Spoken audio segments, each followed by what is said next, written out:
2,18 m de hauteur, 2,32 m d'envergure. Jonathan Jeanne a 19 ans et des mensurations hors normes. Ce soir-là, contre Toulon, le tout nouveau joueur de Nancy effectue ses véritables premiers pas chez les professionnels. Bouna Ndiaye, son agent, le couvre depuis 2 ans. Il tient là une nouvelle pépite. Là, j'ai changé tout mon programme pour être là aujourd'hui. Je n'aurais pas dû être là aujourd'hui. Mais je ne peux pas rater ça. Je suis obligé de voir comment il réagit, comment il s'intègre dès ses premières minutes. C'est là où on voit un peu la grade des champions. Jonathan Jeanne passe 15 minutes sur le parquet.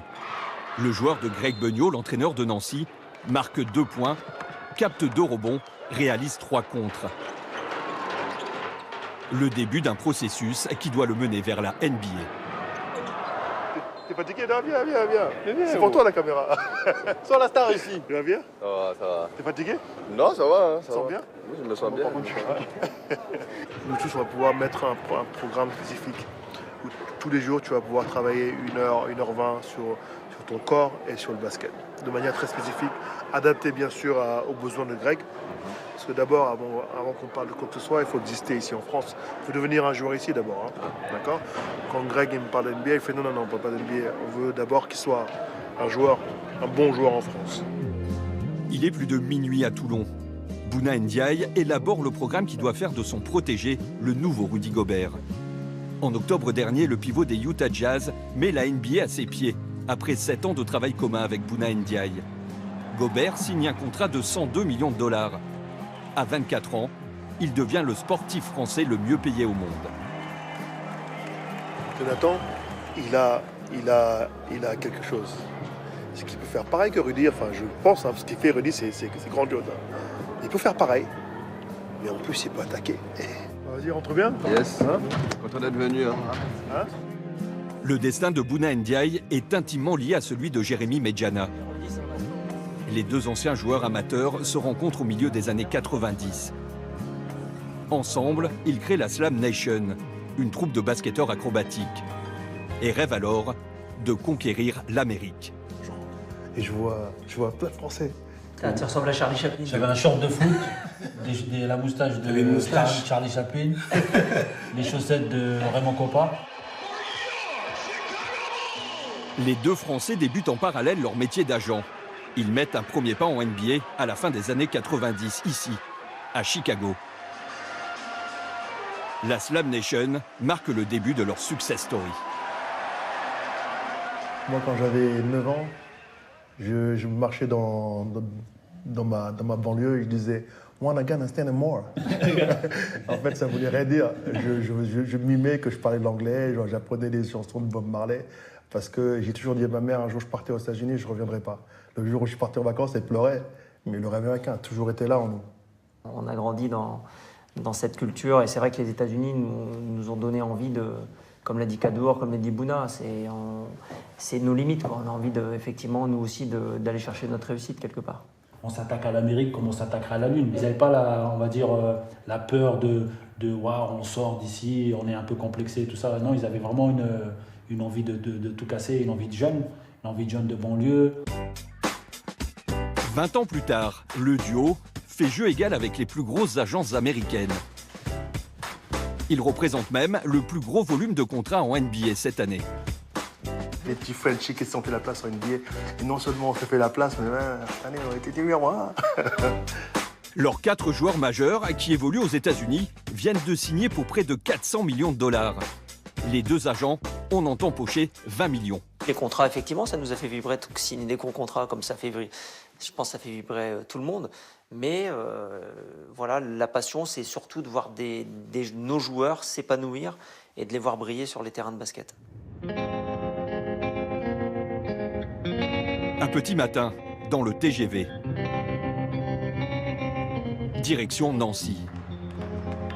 Jérémy Medjana retrouve Jonathan Jeanne un mois après la mise en place du programme spécifique.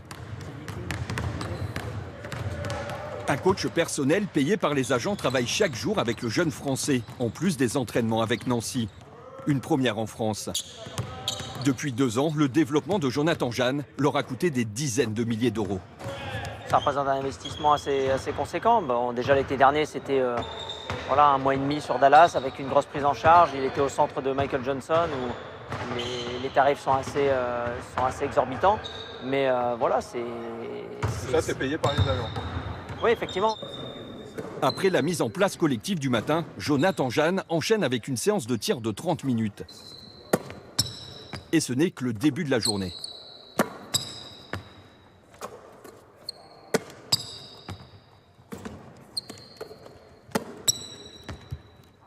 Par jour, ça représente combien de tirs à peu près? Entre 1000 et 1200 tirs par jour, Tous les jours. tous les jours. Indispensable. Indispensable pour pouvoir stabiliser son tir. C'est mieux là sur le tir.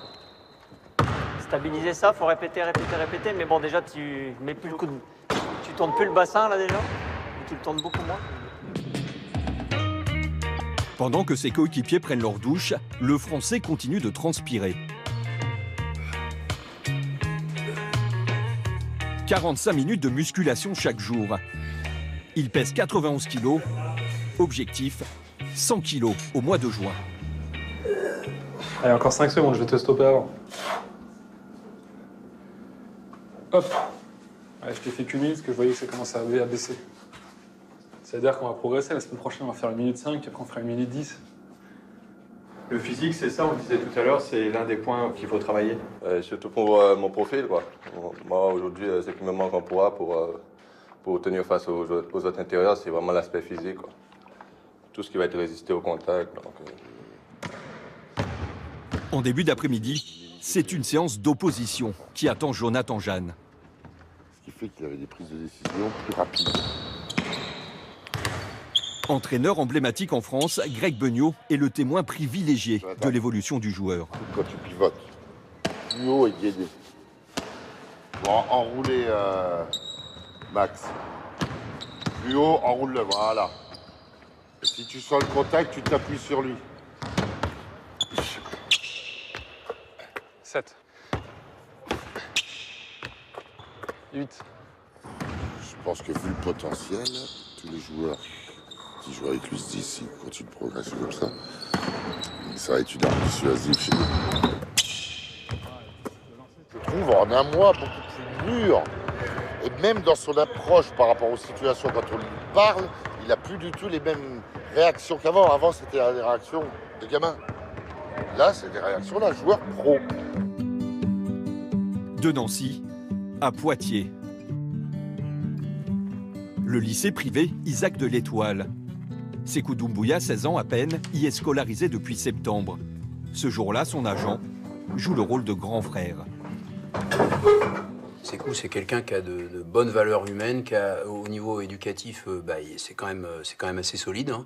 Donc il y a de bonnes bases. Après, bon, on peut peut-être retravailler un petit peu tout ce qui est de l'ordre de la ponctualité, mais c'est vraiment, voilà, on y travaille. Bouna Ndiaye récupère le jeune prodige en août dernier. Doumbouya vient de se faire renvoyer de l'INSEP pour indiscipline. Première étape de la formation, apprendre la rigueur. Tu viens nous solliciter, hein, les uns ou les autres. Je m'engage à pousser, motiver, encadrer Sékou à devenir un homme avant d'être un basketteur. Et c'est un engagement que j'ai pris au niveau de sa maman, c'est un engagement que j'ai pris à son niveau. Donc là-dessus, quel que soit le basketteur, je ne lâcherai pas ce côté-là d'en faire un homme, quelqu'un de stable et équilibré. Loin de sa ville d'Orléans et des tentations, Sékou Doumbouya commence son apprentissage. Moi, je dis, tu devrais arrêter le basket pour être ingénieur informatique, chirurgien du cerveau, non? Non, ça, je ne fais pas ça. Comparé aux autres agents, la première fois qu'on s'est rencontrés, il ne m'a pas parlé de basket. Il m'a parlé de tout ce qu'il y avait autour, de l'humain. Il ne m'a pas vraiment parlé de basket. Et ça t'a séduit ou ça t'a, sur le premier abord, ça t'a un peu fait peur ou ça t'a séduit? Non, ça m'a séduit parce qu'il ne tenait pas le même discours que les autres. 2,05 m, 103 kg, Sékou Doumbouya est un phénomène de précocité. Il joue déjà plus de 15 minutes par match en Pro B, du jamais vu en France. Il y a 2 ans, le Real Madrid, l'un des plus grands clubs d'Europe, lui offre un contrat de 100 000 €. Les équipementiers se l'arrachent. La Pro A lui fait la cour. De quoi faire tourner les têtes les plus solides, sauf à Poitiers. Il a fait des très bons matchs, il a fait des très bonnes choses, que ce soit en attaque ou en défense. On attend aujourd'hui qu'il arrive à reproduire avec un peu plus de justesse dans ce qu'il fait. C'est quelqu'un qui qui n'arrête pas de grandir, qui franchit les étapes petit à petit. Maintenant, il faut qu'il soit plus constant dans ce qu'il fait, quoi. Le projet est de faire de Sékou Doumbouya l'un des meilleurs joueurs du monde dans 7, 8 ou 9 ans. Aujourd'hui, il ne gagne et ne rapporte rien, alors que sa valeur marchande est déjà élevée. Bouna Ndiaye a choisi d'investir sur le long terme. Je paye la structure pour avoir un meilleur hébergement, pour avoir un meilleur suivi autour de lui. Je paye. Le joueur aujourd'hui, il n'y a absolument pas question d'argent, il est question de construction. Donc, si on commence à parler d'argent à cet âge-là, on est à côté de la réalité. Sékou résistera-t-il aux sirènes de l'argent? Jonathan deviendra-t-il un joueur capable de faire le grand saut vers les États-Unis? En coulisses, Jérémy Medjana et Bouna Ndiaye ont aujourd'hui le destin de ces deux pépites entre leurs mains.